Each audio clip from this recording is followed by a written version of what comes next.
maybe Michael, do you want to do either a quick day in the life and then get into our multiple selection, and then we'll conclude with cap table? Yeah, that sounds great. Can everybody hear me? Okay, awesome. Yeah, so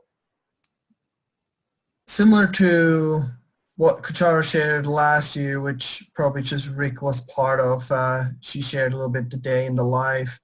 And so I want to, give some insight, and at the end, if you have questions, I'll stop at the end of that before I go into the multiples and talk a little bit about how we think about the multiples. But the day in the life, I think, I get into the office, and that is, I think, kind of the difference between some firms. I think it's flexible when you come. I think 9:30 is the latest, and 7:30 is the earliest. And it kind of depends on every analyst's preference, if they want to stay later or if they want to, start the day earlier. But I think on average, it's somewhere between 45 to 50 hours per week, 40 to 55 hours per week. I think that's kind of depends on the workload and how the projects, how complicated the projects are. But yeah, so we get into the office, and usually I'm the one that makes coffee because nobody else is drinking coffee. So that's something that's very specific to me. But so I do that the first thing in the morning for myself, and then related to work, I check emails, what came in, and I check Slack, which is kind of the intercompany messenger. I don't know if anybody has had experience with that, and but that's kind of how we communicate amongst each other. And so to just kind of get a feel if there's any urgent things come up that need to be prioritized, and I respond to the emails or acknowledge that I've received emails, and similar on the internal company and on Slack, I make sure I respond to these messages, and so after that, I have a list of projects here that I wrote down, and also I like to have it physical. We also have it on Salesforce, where we see all our projects and where we're working at. And I just like to write it out by the list that I can work through, unless there's something urgent came up on the emails.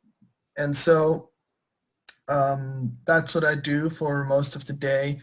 I would say maybe an average every day or every other day, there's a client call, so we jump on calls. Sometimes it's by video, but a lot of times it's just audio, and kick off projects, kind of gather some qualitative information in addition to, the documents that we usually receive from clients, to get, as I remember, I'm sure that's still the case in Rick's classes, how important the story is, and we want to make sure that, we don't get lost in numbers and it's disconnected to the story. So we want to cover that aspect on client calls, that we make sure that the story of the company aligns, or we get an idea of what it is, so we can ideally align it with our analysis.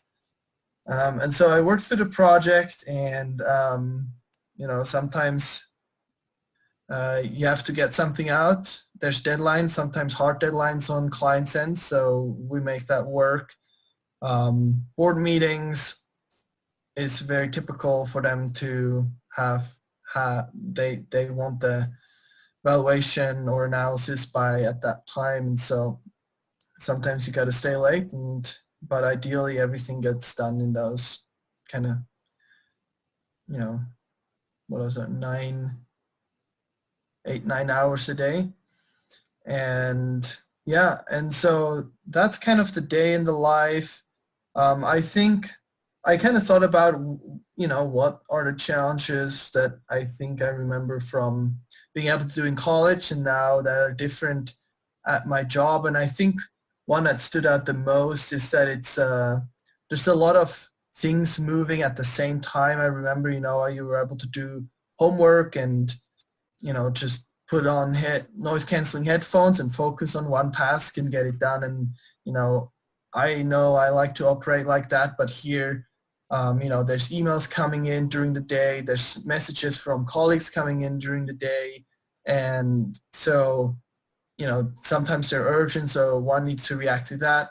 And so I think that ability to focus on something, jump out, and then focus back on is something that I didn't have developed at, or I didn't have or I didn't need in school. And so when I started at the work, it's something that I needed to get better at and needed to develop for myself to be able to quickly jump on something else, quickly write a message, quickly write an email, and then jump back into focusing. And kind of alongside with that is sometimes we don't have all the information from clients yet. And so, you push projects or models as far as you can, and then you need to be able to stop and go to the next thing. Whereas with homework, you're always able to, finish it. You have all the information necessary. And so that's a little different. And I understand, I think there's some people that, work a little differently, but that's just on my end, how I like to operate. I like to focus on something, get it done, go to the next thing. And so sometimes that's not always possible. And so yeah, I think that's kind of what I had on the day in the life of an analyst. Are there, any questions or thoughts on you guys' end? So Michael, and maybe this is for you as well, Bryson, how much of the work that you're doing are you doing independently, you alone as an analyst are focused on a project, versus collaboratively with other people in the office, other analysts? Yeah, each evaluation assignment is with a project team, and so there'll be a modeling analyst, somebody who does primarily all the modeling work and research. We'll have a project leader, and that can be a senior analyst, a manager, a partner, a director, anybody who's leading the assignment depending on the complexity and the skills. And then oftentimes we'll have an independent, we call it independent reviewer, which is a challenger or somebody who's looking at it that is not involved in the day-to-day and coming in. If I were looking at this fresh and challenging it. So every project is staffed with teams. So I think your team collaboration and communication and project management skills are very important for us. Then within that team construct, obviously you're working independently on synthesizing the information, building out the model, doing your industry research, doing your company research, pulling comparable companies. And I would say that piece is probably pretty heavily on your own. Maybe it's upward of 70 to 80% of that time is on your own, with confirmatory touch points with those members of your team who are more experienced than you. But you own it as the modeling analyst, the entry-level analyst. You own the model, you own the analysis, you own and need to justify your positions. Others can give you their thoughts and opinions and suggestions, but you need to ultimately come to your conclusion on your own. So Michael, you'll be better suited perhaps to answer this one because you've been through our program. We provide these cases, of course, starting out in Finance 309 and then moving into 409, that start with a level of simplicity and become increasingly more complex. How do they compare, or is there any comparison between the kinds of things that you were exposed to in casework and what you find yourself doing with actual firms? Yeah, that's a good question. I think the cases I remember, I think it was Whole Foods, and maybe that has changed by now, but I think the big difference between the work I've done over the past year and a half, 2 years,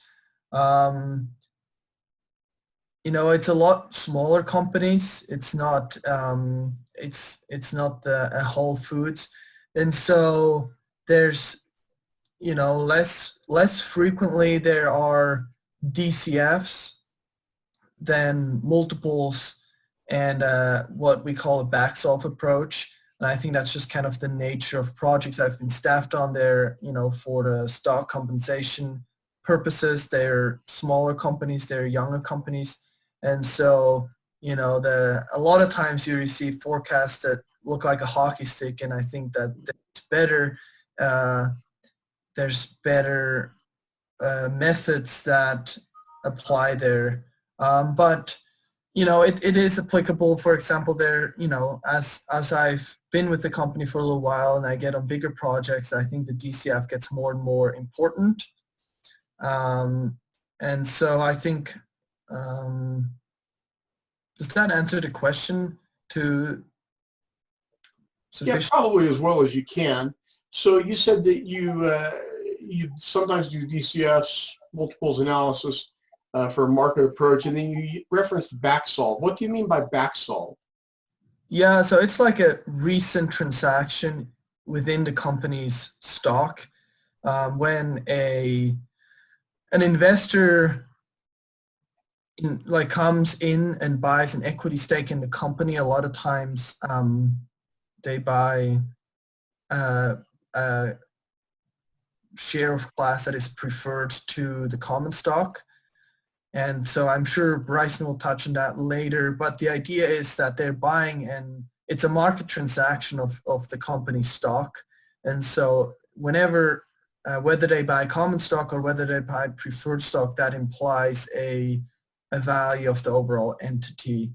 And so, and the AICPA, which is kind of the governing body, views that as the most reliable indication of value if that occurs. And Bryson, did you want to add anything to that, or will you touch on Yeah, the name just comes from, backing into the value of the company based on a recent preferred stock price. And so we're valuing the entire equity stack, preferred and common shares.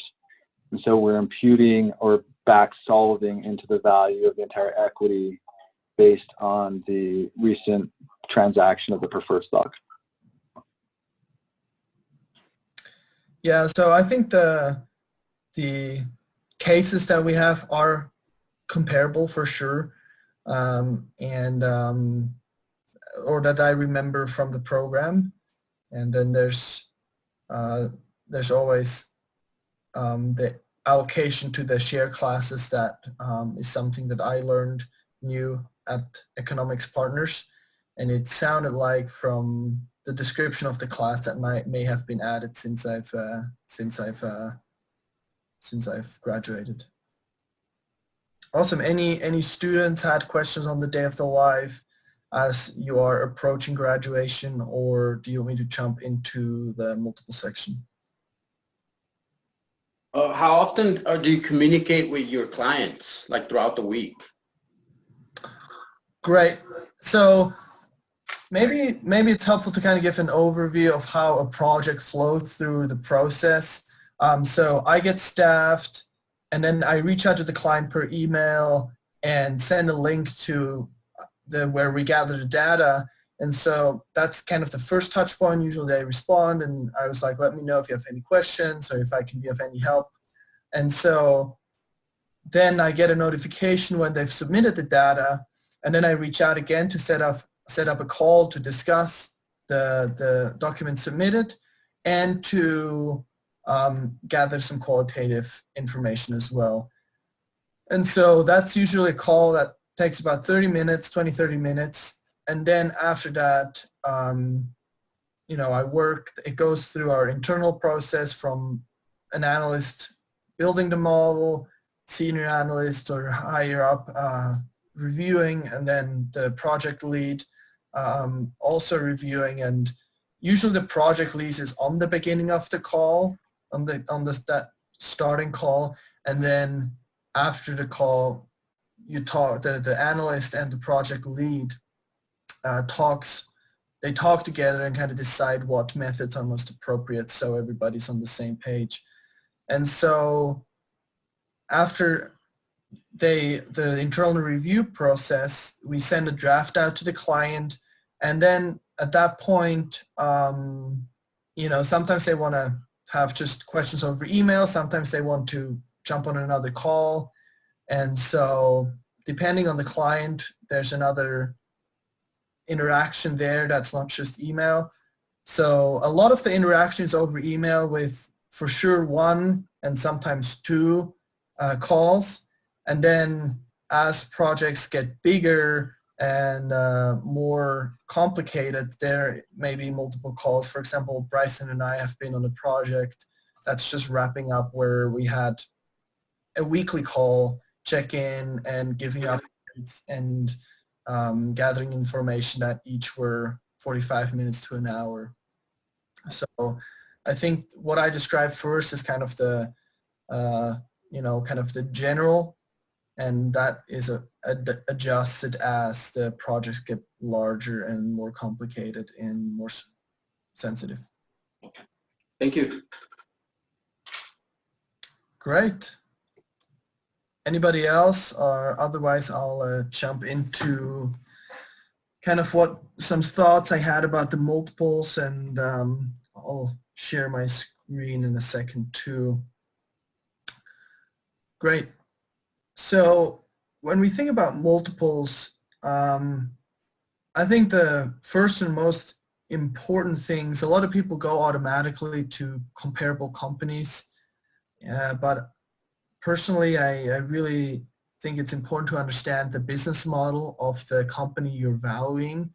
And because a lot of times some companies may say, we're the Uber of this, we're the Uber of that. And you're like, oh, Uber is a great comp. But for example, right, if they're saying, oh, we're the Uber of kitchens, so, but they actually own the kitchens themselves, it's a very different cost structure and business model than Uber. And so sometimes, the clients or the founders are not finance people themselves, and so they're, they have a big vision. And so I think it's really important for valuation analysts to get to the bottom of how the business model and how they make money, right? Is there a product underneath that has cost of goods sold, or is it a SaaS model, or really understand the business model before jumping into the search of comps, because that will guide that search. And then understand the company's financials, right? Like, are they profitable? Do they have, what growth have we seen in the past? And so I think to get a touch on whether or not they're profitable is really important as you think about which multiple to choose. Are you going to choose a revenue multiple or an EBITDA multiple? And so once you understand that, I think company financials, it's something you sometimes see with young companies is they have grant income, and sometimes that's quite substantial, or it's the only thing they have, like research companies, or research grants. And so we generally don't want to use that revenue use the multiple of an income that excludes grant income. And so that's just some detail to be aware of. And sometimes as a reviewer, you catch it every once in a while, and sometimes as a modeling analyst, I see it, and then I try to make sure to exclude that. And so when you think between the revenue and the EBITDA multiples, you find a set of publicly traded companies, and then you have this, you compare them amongst each other and then with your company. And so let me share this, my screen with you. Share. Make sure I share the right one.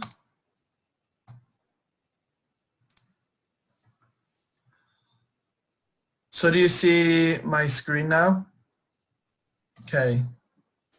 And so here, alongside with analyzing the company's financials, right? Sometimes they may have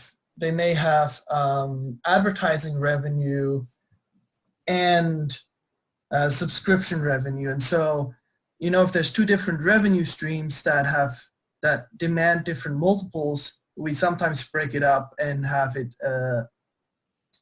be like the overall value then be the sum of the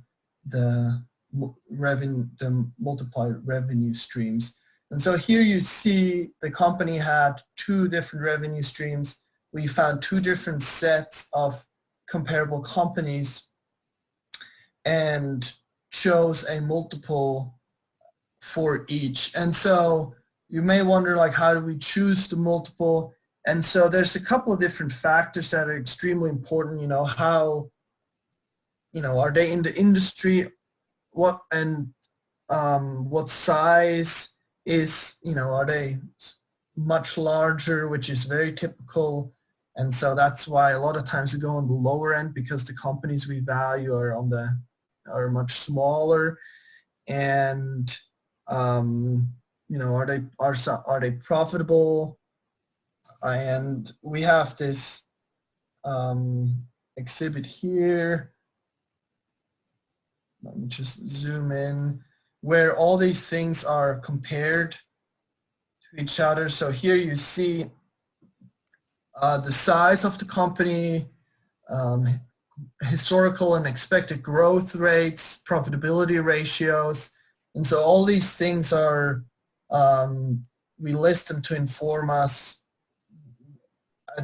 you know, what end should we be on the lower end, should we be on the higher end, and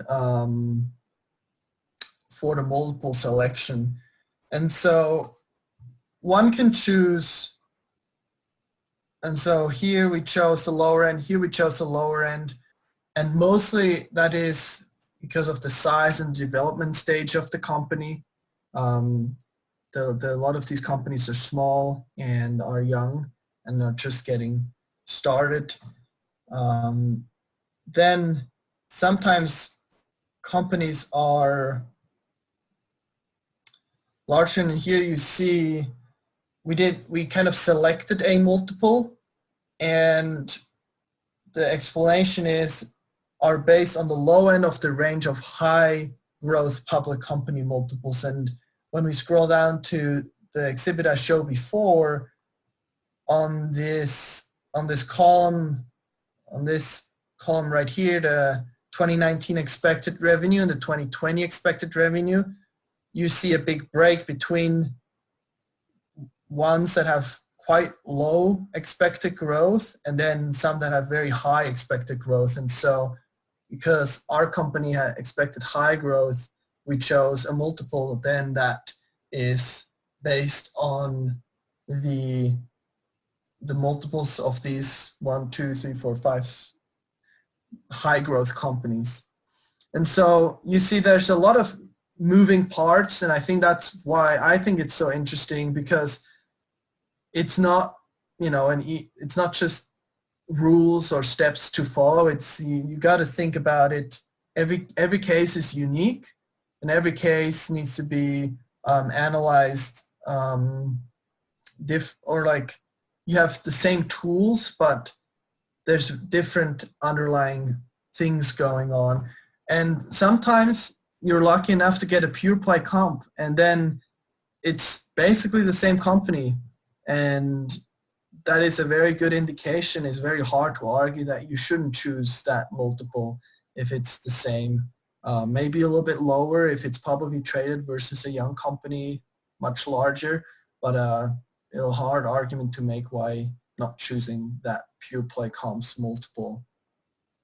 And so, you know, as I was saying, sometimes you get distracted, or different people have, you know, message you. For example, I got a call the other day from a client who's saying, hey, like, we received your valuation, but we can't use this. And I was like, yeah, you know, tell me more. What do you think? Why is that? And they were like, you know, you use TTM or like trailing multiples. Now, you know, 3 months later, the valuation was as of December. And so he was like, look, everything changed now. This is useless. And so I, wanted to share that typically, trailing multiples in a company are usually more conservative, or, a lot of people think of it as a good indication of future performance, as, they expect growth. But when things happen like what happened over the past couple of weeks, that changes the outlook of the business, these multiples may no longer be conservative, they may actually be aggressive. And the reason is because the outlook of the business changed, right? Like, the business is worth all the future cash flow that at the present time that it's going to generate. And so,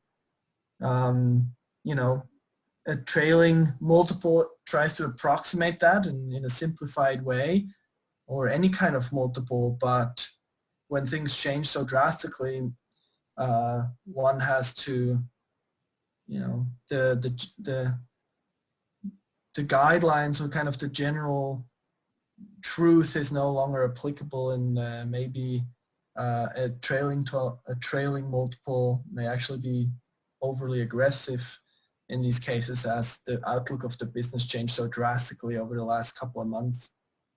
And so I thought, that is a recent occurrence that may be interesting to share. And so that's kind of how we think about multiples. We start with the company, understand the business model, analyze the financials to see if there's any difference, any uniqueness, any grant income, are there two different revenue streams. And then we go search for comparable companies, and from there we get a good idea what the multiples are. Is the range large? Is the range tight? And why is that? And then we select a multiple based on size, growth, profitability, development stage, and make a good case why we believe the multiple that we chose is a good selection. And so I wanted it to open up to questions. Students and Rick, feel free to ask too if you have questions on kind of the process. I assume that's fairly similar to, at least I remember it was similar to how we approach it in class as well, but I hope I was able to add some additional insights and some value. So Michael, you added a couple of things. So one of the things I see here is that each of the comps you've pulled here are all public. Are you expressly restricting yourself to public comps, or are you dealing with private transactions as well? Good question. Both. For illustrative purposes, I showed the public comps. That is definitely not the only comps we can and do look at. We also have access to transactions that imply a value and multiples from transactions. And yeah, so no, we're not restricting ourselves to only public companies. I think transactions are, if and when they exist, are equally and need to be looked at in a very similar way. So guys, what other questions would you have for Michael? With respect to the current economic environment, do you find yourself kind of lowering firms' projections, or do you find yourself applying a higher discount rate to capture that risk? That's a good question. As clients are coming back and, hey, should we do a new valuation? Should we, adjust the old one, which that's what the client wanted when they called me initially. And I said that we can't really adjust. Like, the standard that we have to apply for these, I believe, the tax valuations is things that are known or knowable as of that date. And so we can't really incorporate things from the future if we're in December. And so we're talking about redoing valuations on a 3 months later, which usually they come back a lot later. And I think what we have asked the clients so far is, well, how has their outlook changed? So if they're adjusting the projections downward already, then I think if we increase the discount rate for the same reason, I think we'd be double counting that risk. And so I think you want to do either or have a really good reason that is different from decreasing the forecast to increasing the discount rate, why both is needed to avoid double counting or be overly aggressive on or pushing the value down